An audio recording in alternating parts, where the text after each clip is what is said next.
A verdade de cada um. Você não vai ser de fininha, não. Nananina, não.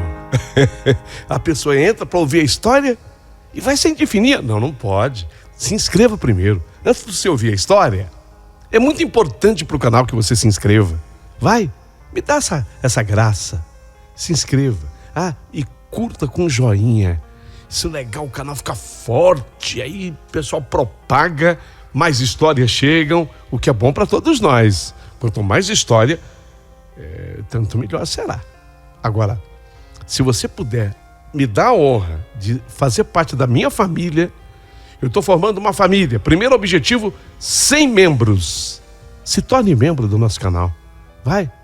Paulinho, eu vou fazer isso. Então, abaixo do vídeo, todas as explicações. Quero ser membro. Clicou ali, tudo resolvido. Seja membro. Não importa a categoria. Importante é que você faça parte da família Boa Pessoa. Boa Pessoa. Tem algumas que são ótimas. Boa Pessoa, já tá bom. Algumas são excelentes, mas não vamos exagerar. Gente, boca maldita. Você já escutou falar de alguém chamado de boca maldita? Você já ouviu falar isso? Você já teve uma pessoa que cruzasse o teu caminho, que então falava, cuidado, aquilo ali é uma boca maldita. Fala de todo mundo. Uma caninana. Uma cobra. Fala. Não pode ver. Eu me lembro de uma música do Roberto Carlos, que ele gravou, chamada Candinha. A Candinha era assim, eles criaram uma personagem chamada Candinha. Diziam na época que o Roberto lançou que era a Hebe Camargo, a Candinha. Então, porque a Hebe, ela era meio o Nelson Rubens da parada. Sabe, fazia fofoca do mundo artístico? A Candinha agora está falando até de mim. Diz que eu sou um cara esquisito e mesmo assim, mas o papo era esse. O papo era esse, Candinha. Era uma fofoqueira. Mas não era uma fofoqueira maldosa. A personagem não era. Falava dos artistas. Mas a história de hoje traz uma fofoqueira maldosa. Maldosa. Doente, eu diria. Isso que é doença. Acho não. Isso é doença. Quer conhecer essa história? Então, começou.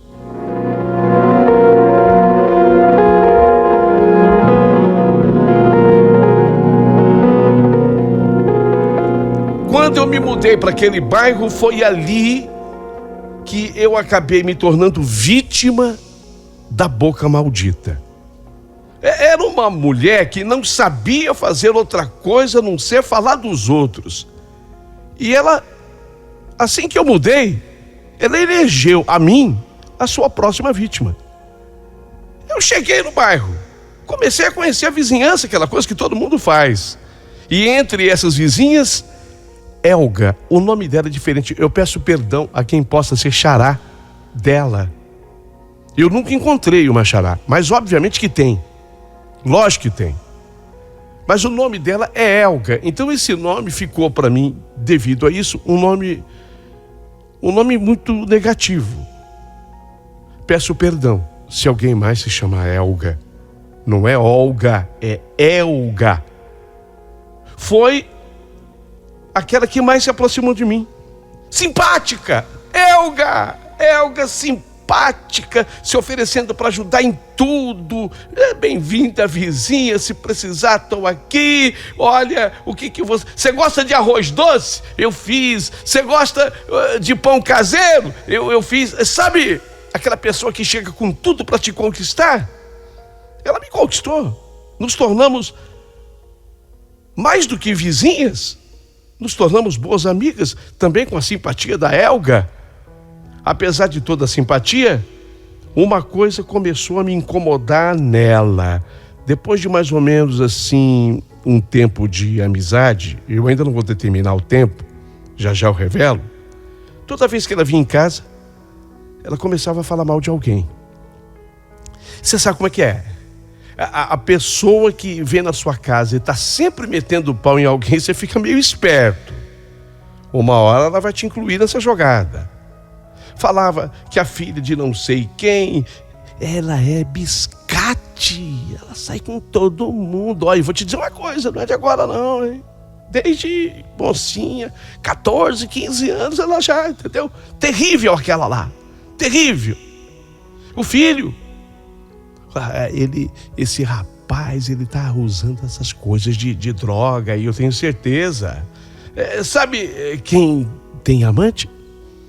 É o marido dela. Eu falei pra você, Santinho, vive aí dando exemplo. Diz que participa dessas reuniões de casais lá na igreja que ele frequenta. Ele comanda lá uma sessão de casais, aconselhamento de casais. O cara tem amante, sabe? Ela era esse tipo de fofoqueira. E aquilo foi começando a me aborrecer. Afinal de contas, na minha cabeça, cada um com seus problemas e ponto final. Eu não quero dar aqui uma de santa. Eu sei que todo mundo gosta de uma fofoca, mas quando você vê que a coisa vai se degringolando pelo caminho da maldade, aí você começa a ficar esperta. Sempre que Helga vinha em casa, me encontrava na rua, seja lá onde for, começávamos a conversar. Peraí. Deixa passar que eu te falo. Tá vendo ali? Ela trai o marido, e não é a primeira vez, não. Eu já, depois de conta, eu vou na tua casa te contar. Aquela ali, ó. Oi, bom dia. A pessoa passava por nós. Oi, ela fazia. Oi, bom dia. Eu comecei a ficar esperta. Eu procurava dar um jeito de mudar de assunto rapidamente quando ela começava com as fofocas, mas ela me atropelava e a conversa sempre caminhava para falar mal da vida dos outros. Não restava mais nada a fazer para Helga a não ser meter o pau nas pessoas. Eu comecei a entender aquilo não era hábito, era uma doença. Porque se ela falava mal de todo mundo, e de mim, quando ela estava com os outros? Com certeza, eu devia entrar na dança. Então, eu comecei a me distanciar dela. Helga, estou saindo. Helga, eu não vou. Helga, obrigado. Não, Helga, não, obrigado. Sabe, eu comecei a inventar desculpas. Expliquei ao meu marido o que estava acontecendo. E ele ainda defendeu a Helga, dizendo: puxa, mas ela é tão simpática. Pois essas pessoas são assim mesmo, simpáticas. Só que elas são doentes de desejo de falar mal da vida do outro. É uma boa pessoa, Helga, disse o meu marido. Ele achava até que bobagem minha essa coisa de cortar amizade com ela. Mas eu estava decidida. Eu queria me distanciar dela. Eu não me sentia bem, porque as fofocas não eram fofoquinhas. Não era assim, olha, o papagaio da vizinha falou um nome feio. Não era. Era a vizinha tem amante, tá saindo com fulano. Esse Beltrano aí que você tá vendo, ele entra na casa dela quando o marido sai. Sabe aquelas coisas maldosas? Que você tem certeza que se você abrir a boca, vai virar uma guerra no quarteirão. Vai virar uma guerra no quarteirão. E quando eu comecei a evitar a Helga, é lógico que ela percebeu. Não, Helga, não posso, não vou. Helga, como eu já imaginava, então ela começou a falar de mim na vizinhança. E na verdade, eu descobri isso porque toda vez que eu saía na rua, eu olhava assim para as pessoas me olhavam e comentavam, cochichando e com reprovação. Eu, como não devia nada a ninguém, eu nem dei bola para aquilo e eu decidi deixar de lado, porque eu tinha muita coisa importante para fazer e me preocupar. Acontece que um certo tempo depois eu comecei a receber alguns telefonemas em casa. E toda vez que eu atendia, eu ouvia de longe uma risadinha de mulher e em seguida desligavam.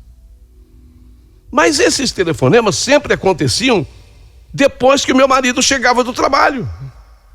Era ele chegar em casa e o telefone, pimba, tocava. E sempre a mesma história, risadinha e desligavam na minha cara. Meu marido estava até já ficando irritado com aquilo e eu então pedi para que ele agora atendesse o telefone. Porque pelo jeito não era comigo o papo, era com ele. Era com ele que queriam falar. E em uma dessas vezes ele atendeu. E eu fiquei ligada, ouvindo a conversa. Aliás, fiz questão de ouvir a conversa. Assim que ele atendeu o telefone, uma voz de mulher do outro lado dizia: oi, meu amor. Amanhã eu quero repetir tudo de novo, tá? Do jeito que você fez. Tô apaixonado. Quando eu ouvi aquilo, eu fiquei simplesmente descontrolada. E descontrolada eu parti para cima do meu marido e xingando. E vou dizer mais, eu tenho mania de usar as mãos. Talvez pela minha descendência italiana. Eu tenho mania de usar as mãos. Então eu acho que eu acertei um tapa assim no braço dele. Eu unhei o antebraço dele. E ele me disse: você tá louca? Não faço nem ideia do que é isso. Acabamos tendo uma briga muito feia. E eu tinha certeza que o meu marido, ele estava me traindo. Porque a mulher do outro lado convenceu. Se ela estava fingindo, ela era uma tremenda de uma atriz. Convenceu-me. E naquela mesma noite, a briga ficou tão feia entre mim e meu marido, que eu não conseguia falar com ele. E essa mania que eu tenho de usar as mãos, uma hora sem querer, eu enfiei o dedo no olho dele. Saiu sangue, sabe? Não foi atingir a parte branca do olho, mas sangrou. Ele teve um derramamento de sangue. Ele ficou louco. Quando ele viu aquele sangue no olho, ele é meio cismado, ele achou que fosse ficar cego, sabe? Fez aquele pampeiro, começou a quebrar as coisas em casa. E naquela noite, meu marido saiu de casa. Eu não estou exagerando. Foi exatamente assim que aconteceu. Ele saiu de casa. Não é possível. A briga foi devido ao telefonema. Ele saiu de casa. Eu quando vi que ele estava indo embora, eu também não tomei atitude nenhuma, porque eu estava com raiva. Você se imaginar traída, você fica realmente mal. Eu acreditei naquele telefonema, naquela mulher. Depois disso, as ligações continuaram. Mas agora, quando eu atendia, a mulher falava: agora sim, meu bem, agora você me entregou ele de bandeja. Eu consegui o que eu queria. Aliás, já faz tempo, viu, que ele é meu. Só que agora é só meu. Eu não preciso mais dividir com ninguém. Agora ele é só meu. Era convincente a mulher. Se bem que tem gente que diz assim: mas você tinha um histórico todo. Você está extraindo isso do contexto. Não. Só quem está no meu lugar é que pode saber o que é isso. É a mesma coisa que você cair num golpe. Tem gente que fala: eu não cairia nesse golpe. Mas é que você não foi com você. Não foi com você. Eu não atendia o telefone quando tocava, porque eu tinha certeza que era a tal da mulher. E por outro lado, eu não entendia o porquê do meu marido estar fazendo aquilo comigo. Nosso casamento sempre foi muito bom, nunca tivemos nenhum tipo de problema. E agora eu passei a ser uma mulher traída. Eu estava com muito ódio do meu marido. Ele, por muitas vezes, tentou vir conversar comigo. Passou a raiva. Ele viu que no olho, graças a Deus, não foi nada. O sangue saiu da parte branca do olho. Não teve a visão prejudicada. Ele achou que fosse ficar cego. Graças a Deus, nada disso. Mas quem ficou na bronca fui eu, porque os telefonemas não paravam para mim.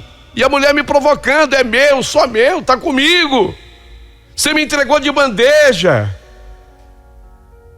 Minha vida mudou completamente.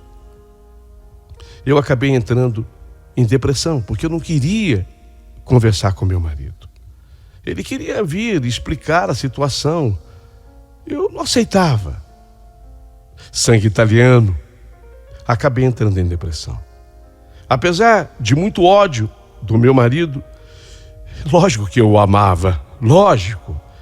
E eu sentia muita falta dele.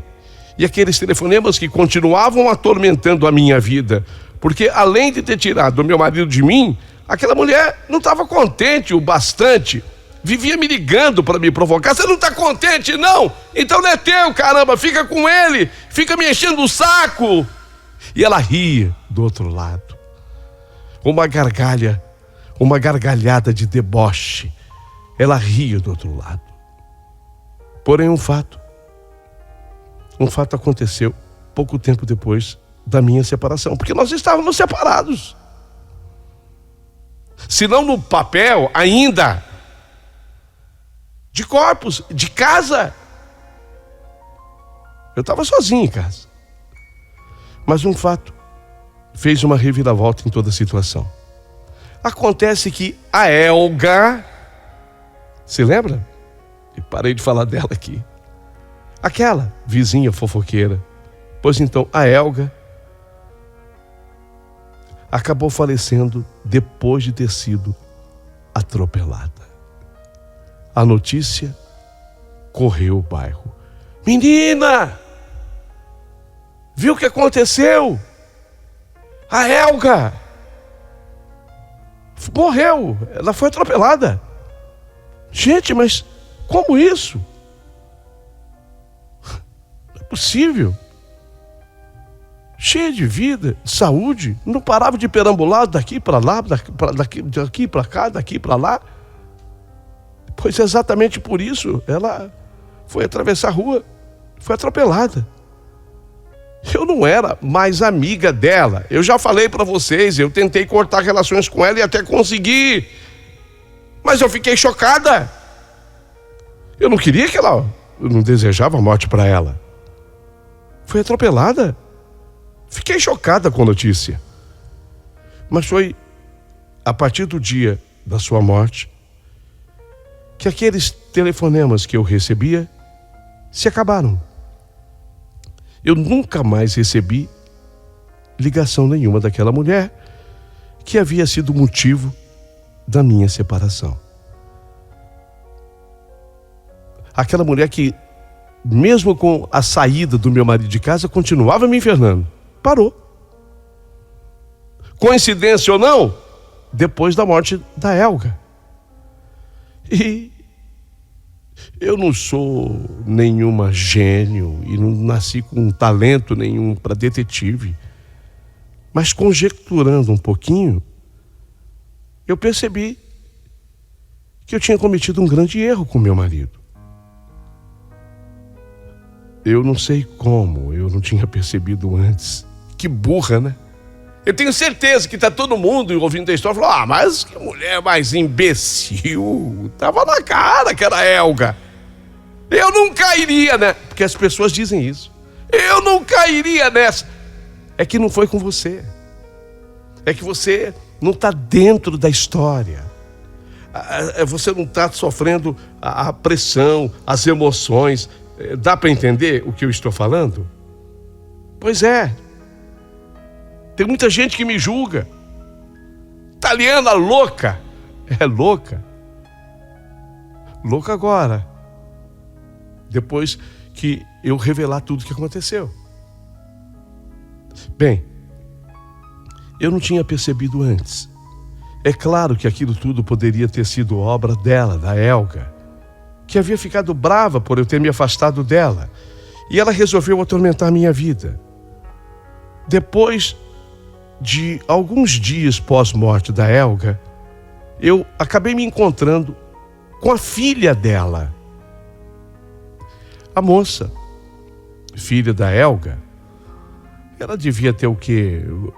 Quase a minha idade. Naquele momento, ela devia ter uns 28 anos, 29. Ela estava na fila do banco. Tempo que a gente ia à agência bancária. Hoje, isso a gente não faz mais, né? E ali, eu comecei a conversar com ela. É a Rose, né? A filha dela. Ô, Rose, não te vi, meus sentimentos, tá? Ela, obrigada. Vi que lágrimas vieram aos olhos dela. E aí, ela olhando para mim, ela disse: puxa, é incrível como minha mãe gostava de você, viu? Eu fiquei quieta, olhando para ela. E ela continuou: eu digo isso porque hoje eu vou pagar a conta do telefone lá de casa. Olha quantas ligações tem aqui para sua casa. Seu número, não é? Eu olhei aquela conta e tudo agora estava mais do que aprovado. Eu resolvi, óbvio, não comentar nada com a Rose. Afinal, ela não tinha nada a ver com aquilo que tinha acontecido com a mãe. Mas para mim, já estava tudo mais do que esclarecido.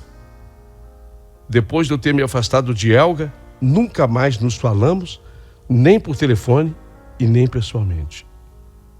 A primeira coisa que eu fiz foi chamar o meu marido para conversarmos. E diante dele eu pedi perdão. E assumi ter cometido um grande erro, um grande engano. E para minha felicidade, voltamos a ser o casal feliz que sempre fomos. Mas, passados mais ou menos uns 90 dias, é que veio a bomba. O atropelamento foi criminoso. Quem atropelou a Helga era um homem que eu não vou mencionar, declinar o seu nome, que ela havia conseguido fazer com que a vida dele fosse destruída, inventando a história de uma amante na vida dele para a mulher. E essa mulher ficou tão desgostosa com a história bem montada pela Helga, que ela tinha ido embora. Saiu do estado de São Paulo e voltou para Manaus, onde morava sua família, levando consigo a filha. E esse homem ficou desesperado. Tendo o trabalho aqui, o emprego aqui, a vida estruturada aqui, ele se viu desesperado. E foi na hora do desespero que ele planejou. Ficou à espreita. No momento em que a Helga foi atravessar a rua, ele acelerou o carro e a atropelou, mas de propósito. Mas essa bomba só estourou depois. E por que hoje eu resolvi te escrever? Já faz tempo, isso não aconteceu ontem. Na verdade, esses fatos todos se deu em 1995. Já faz tempo. 30 anos, né? Praticamente. 30 anos. 95. Eu resolvi escrever porque esse seu canal é muito sério. E eu queria, na verdade, fazer um alerta. Porque após isso, eu e o meu marido, uma vez conversando com o médico, o Dr. Vanderlei, muito nosso amigo, ele esclareceu que é uma doença. Tem gente que tem essa doença de falar mal, de criar esses atritos entre seres humanos. É isso que dá satisfação para a pessoa vibra. É uma droga. O Dr. Vanderlei, ele é psiquiatra. Então ele estava explicando a mim e meu marido que é uma doença que a pessoa, quando ela cria intrigas E ela fica sabendo que as pessoas brigaram, que as pessoas estão se degladiando, que as pessoas estão se separando, que as pessoas estão se ofendendo, que as pessoas estão se matando. Eu quase ceguei o meu marido. Então, essa pessoa, ela vibra, ela entra em êxtase, no prazer absoluto e total. É uma doença. E tem tratamento. Então, depois de tanto tempo, eu ainda ouço falar de gente maldosa e fofoqueira. Tenho certeza, vou lançar aqui uma pergunta. Você conhece alguém parecido com a Elga? Deixa aqui nos comentários. Obviamente não vai dizer o nome. Não vai dizer o nome, porque você não pode se comprometer com pessoas assim.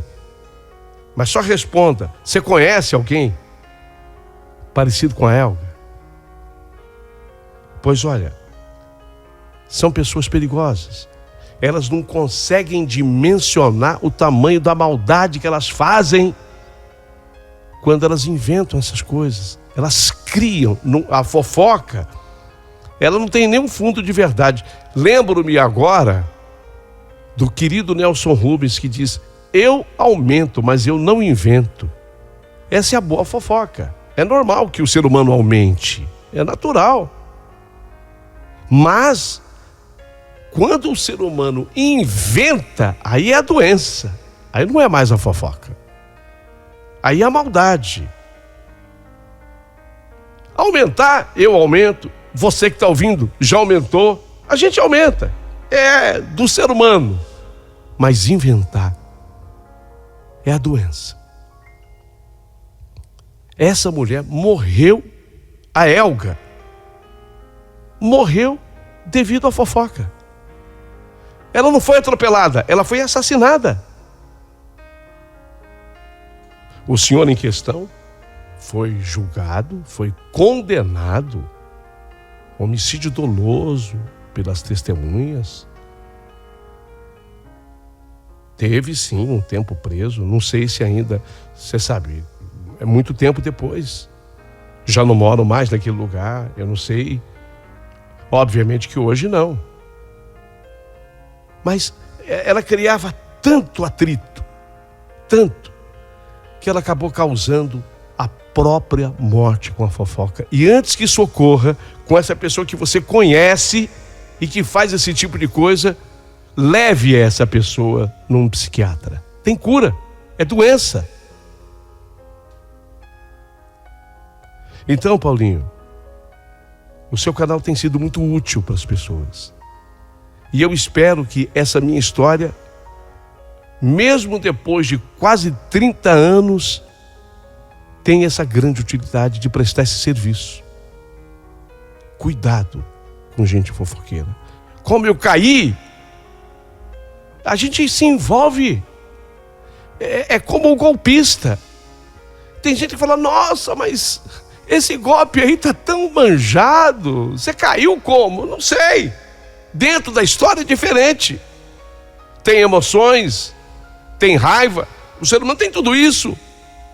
Tem sentimentos, ressentimentos. Isso tudo soma na hora. Aí você cai.